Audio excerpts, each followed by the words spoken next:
नमस्कार, Darbhanga news express के आज के इस अंक में आपका स्वागत है। मैं हूं गौरव। प्रस्तुत है आज की ताजा खबरें। शारदीय नवरात्र के भक्तिमय बेला में सोमवार को विभिन्न पूजा पंडालों से कलश शोभा यात्रा निकाली गई, जिसमें बहुत बड़ी संख्या में कुमारी कन्याओं ने भाग लिया।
ये आपको चुनावड़ी दुर्गा मंदिर से लेकर गंगवाड़ा फ्लावर मिल तक जाती है। 800 कन्या का भव्य योजना अमरजीत सोनी। लक्ष्मी सागर दुर्गा पूजा समिति वार्ड नंबर 14 का स्थापना 1976 में हुआ था। उस समय से लगातार पूजा होते आ रहा है। अभी वर्तमान में लगभग 800 से 850 के बीच में कलश हमारी कुमारी कन्याओं बहनों ने कलश शोभा यात्रा में भाग ली है। माता रानी की आस्था रखते हुए और यह समिति में हर साल एक भव्य कलश शोभा यात्रा का आयोजन किया जाता है। आज षष्ठी के दिन मंदिर से चल करके गंगवारा तिनवटिया होते हुए फ्लावर मिल के पास जाकर बेल की पूजा बेल नौती होगी। और कल जो है फिर सवेरे एकदम 6 बजे यहाँ से जो चलेगा तो कठलवारी भंडार चौक होते हुए फिर फ्लावर मिल के पास बेल तोरी होगा। उसके बाद मैया का जो है भव्य दर्शन का जो पूजा पाठ होने के बाद मैया का भव्य दर्शन होगा। यह समिति आप सभी दरभंगा वासियों का हार्दिक अभिनंदन करती है और पूजा में आने का आमंत्रण देती है।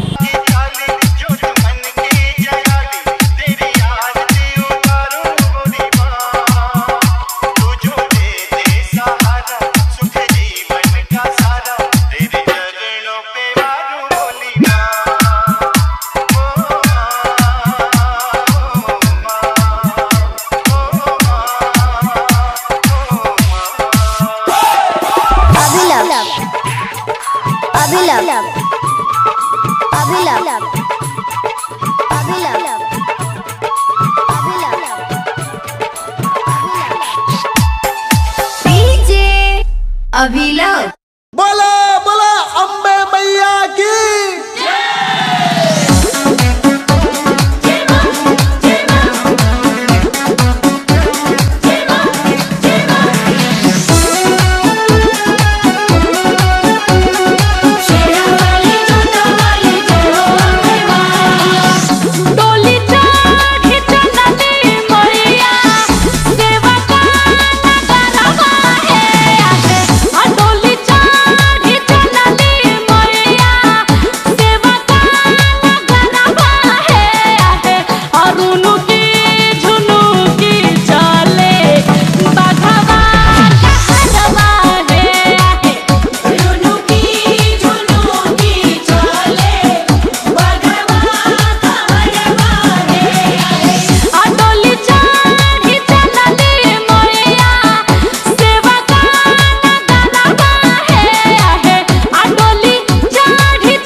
छठी है और जिसके आप लोग की यात्रा शोभा यात्रा निकाला गया, क्या प्रोग्राम है?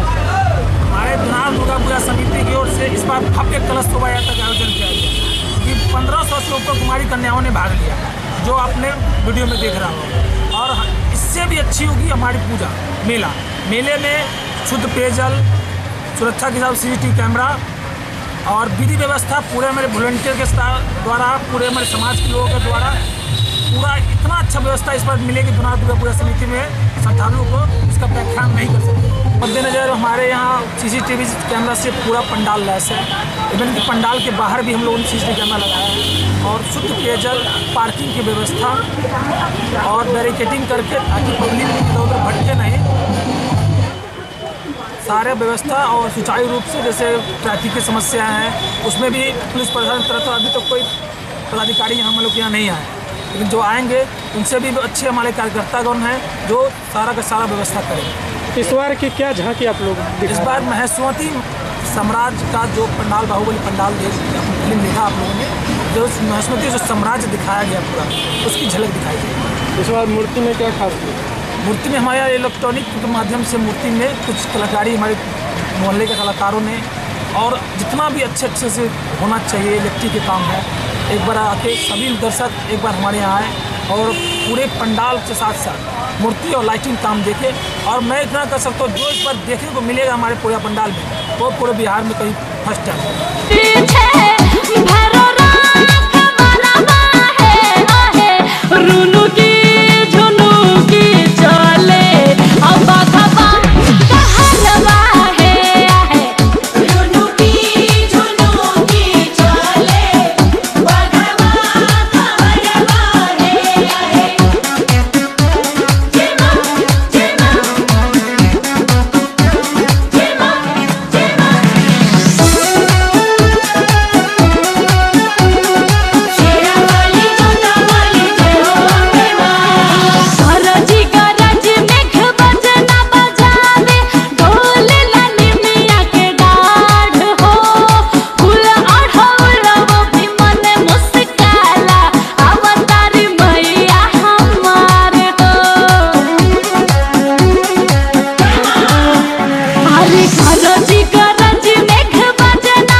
बड़ी माहौल बना रहे हैं। कबीरचक दुर्गा मंदिर सदर मथुरापुर कबीरचक से हम लोग कलश सभा निकाल रहे हैं।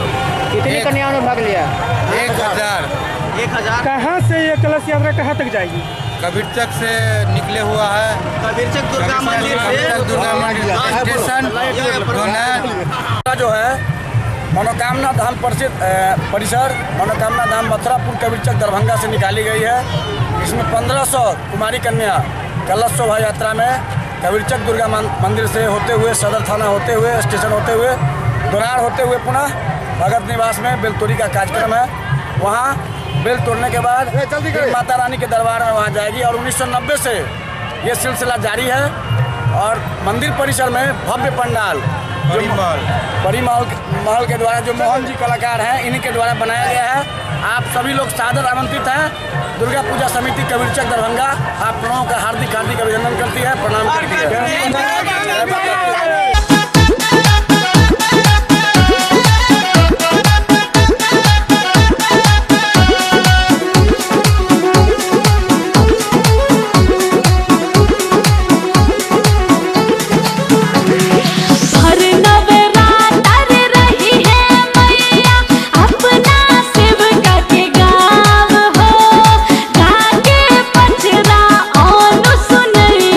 पंकज पूजी है पाव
मुकुट कानों में कुंडल सोवे सोवे सोवे लाल चुनरिया ओए मेरी माँ की दुवरिया सोवे लाल चुनरिया मेरी माँ की दुवरिया अमृत की बरसे बदरिया अम्बे माँ की दुवरिया अमृत की बरसे बदरिया अम्बे माँ की दुवरिया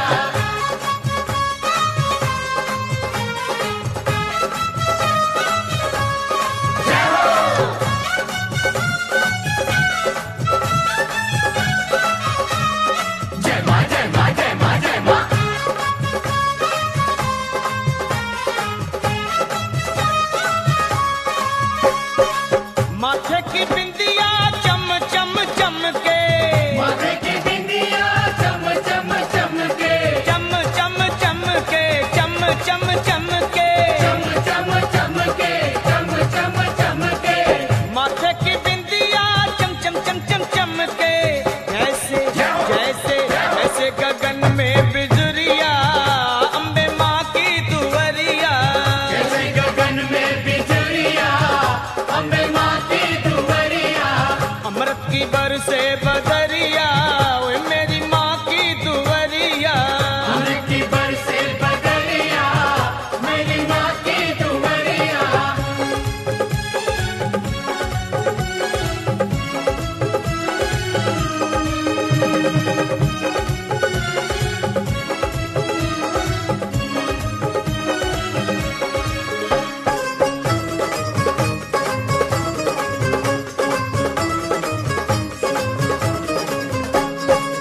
सूरज चंदा आरती उतारे सूरज चंदा आरती उतारे सूरज चंदा आरती उतारे सूरज चंदा आरती उतारे पवन पवन पवन बुहारे डगरिया मेरी माँ की दुवरिया पवन बुहारे डगरिया मेरी माँ की दुवरिया अमृत की बरसे बदरिया अम्बे माँ की दुवरिया अमृत की बरसे बदरिया अम्बे माँ की दुवरिया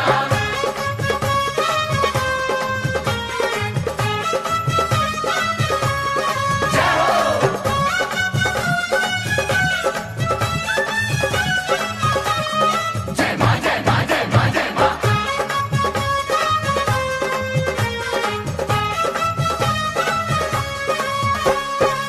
ब्रह्मा विष्णु शंकर नाचे ब्रह्मा विष्णु शंकर नाचे शंकर नाचे भोला नाचे शंकर नाचे भोला नाचे ब्रह्मा विष्णु शंकर नाचे मोहन मोहन मोहन बजाए बांसुरिया मेरी माँ की दुवरिया मोहन बजाए बांसुरिया मेरी माँ की दुवरिया अमृत की बरसे बदरिया मेरी माँ की दुवरिया अमृत की बरसे बदरिया मेरी माँ की दुवरिया प्रेम से बोलो जय माता दी सारे है बोलो जय माता दी आते हैं बोलो जय माता दी जाते हैं बोलो जय माता दी कष्ट निवारे माँ पार उतारे मेरी माँ भोली भर देती झोली माँ जोड़े दर्पण माँ देखे दर्शन जय माता दी जय माता की जय माता दी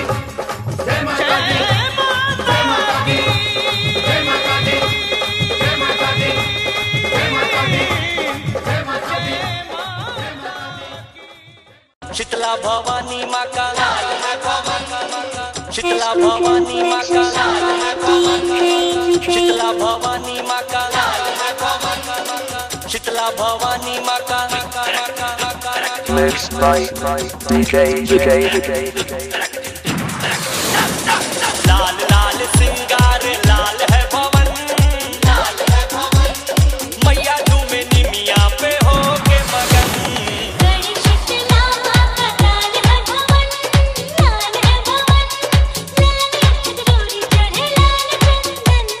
दूर दूर से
शीतला भवानी माँ का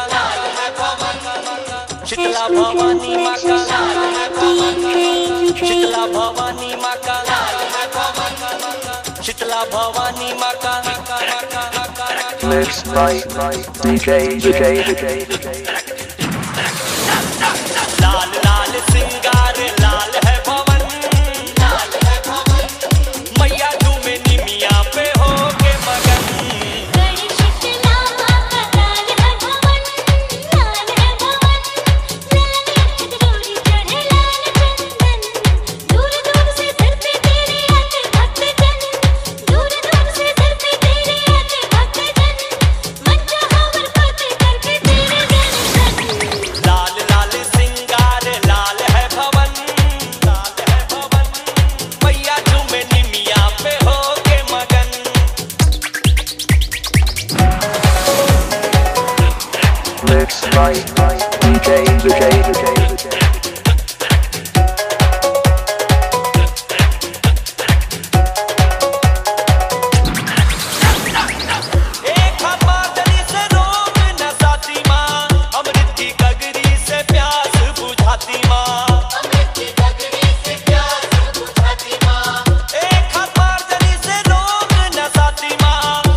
संघ शाहगंज दुर्गा पूजा समिति का है और प्रत्येक साल की भांति इस वर्ष भी इस कार्यक्रम का आयोजन किया गया और निश्चित रूप से ये कार्यक्रम एक अच्छे परिस्थिति में किया गया है।